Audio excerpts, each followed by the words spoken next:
Mga idol, gamit ko na naman pala si Kawawang Koboy.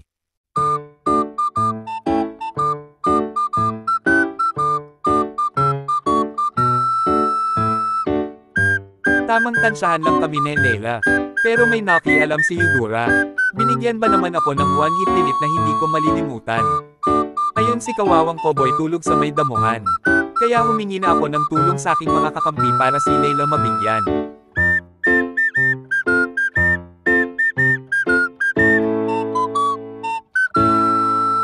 Hindi lahat ng pangako ay nakatakdang matupad. Lalo na kung hindi lang sa atin nagbitaw ng pangako ang isang tao. May mga pangyayari talaga na akala natin ay panghabang buhay na.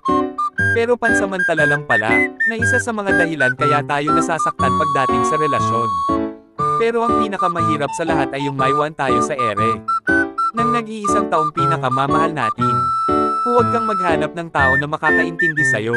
Ang hanapin mo, ay yung taong kahit hindi ka naiintindihan, ay hindi ka pa rin iiwan. Kahit kailanman.